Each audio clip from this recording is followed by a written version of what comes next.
Hello all, ఈ వీడియోలో తాప్సీ గారు నటించిన 'అస్సీ' మూవీ రివ్యూ అయితే తెలుసుకుందాం. రీసెంట్ గానే జీ5 లోకి అయితే స్ట్రీమింగ్ వచ్చింది. తెలుగు డబ్బింగ్ లేదు భయ్య, ఓన్లీ హిందీ లాంగ్వేజ్ ఉంటుంది. సబ్ టైటిల్స్ తో చూడొచ్చు.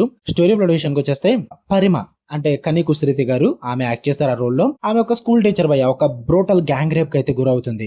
ఫిజికల్ గా మెంటల్ గా తను ఫేస్ చేస్తున్న ఆ ట్రామా నుండి బయట పడక ముందే సొసైటీ అండ్ ఫ్లాడ్ లీగల్ సిస్టమ్ తనకి న్యాయం జరగకుండా అడ్డుకుంటాయి అనమాట. అప్పుడు లాయర్ రావి, అదే తాప్సీ పన్ను గారు ఈ కేసుని టేకప్ చేస్తారు. ఆఫ్టర్ దట్ ఏం జరిగింది అన్నది మీరు ఈ మూవీలో చూడటం అయితే జరుగుతుంది.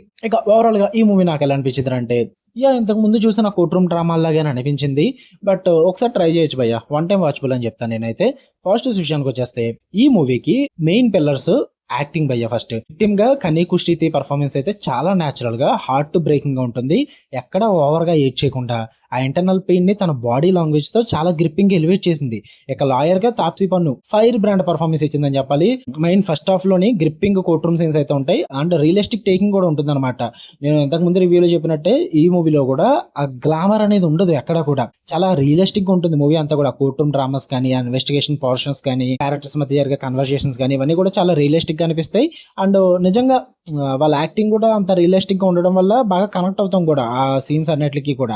And cinematography and engaging investigation elements కూడా ఉంటాయి. వీటి పరంగా కూడా మూవీ నాకు చాలా బాగా వర్కౌట్ అయింది. అండ్ స్టార్టింగ్ నుంచి ఎండింగ్ వరకు మూవీ అయితే నాకు అయితే బోర్ కొట్టలేదు భయ్య. ప్రిడిక్టబుల్ ఉన్నప్పటికీ కూడా బాగానే వెళ్ళిపోయింది. మెయిన్ గా నాకు ఫస్ట్ హాఫ్ అయితే బాగా వర్కౌట్ అయింది. ఇక నెగిటివ్ విషయానికి వచ్చేస్తే మెయిన్ ఎక్కడే నాకు బిగ్గెస్ట్ ప్రాబ్లమ్ సెకండ్ హాఫ్ లో వచ్చే ఆ విజిలెంట్ జస్టిస్ ట్రాక్ ఉంటుంది కొంచెం. అబ్బో నాకు అసలు వర్కౌట్ అవ్వలేదు. అండ్ డాక్యుమెంటరీ లాగా అనిపించింది. డైలాగ్స్ కూడా ఎక్కువైపోయి చాలా స్లోగా అనిపిస్తుంది ఆ second half of the sequence. అంతా కూడా మెయిన్ బిగ్గెస్ట్ ప్రాబ్లం ఎక్కడే మూవీకి. అందుకే వన్ టైం వాచ్ అంటున్నా. అంటే ఇది చాలా మందికి నచ్చచ్చేమో అనుకుంటాను నేను. విజిలెంట్ ఆర్క్ అనేది నాకు పర్సనల్లీ వర్కౌట్ అవ్వలేదు కానీ, బట్ కొంతమందికి వర్కౌట్ అవ్వచ్చేమో, అందుకే ట్రై చేయండి అంటున్నా. అండ్ ఇది ఒక సీరియస్ డార్క్ డ్రామా కాబట్టి కమర్షియల్ ఎలిమెంట్స్ ఆశించే వాళ్ళకి కూడా అసలు వర్కౌట్ అవ్వదు. సో ఇన్ కేస్ ఎవరైనా కమర్షియల్ ఎలిమెంట్స్ కోసం చూస్తున్నట్లయితే అసలు ట్రై చేయకండి మూవీ, అసలు వర్కౌట్ అవ్వదు.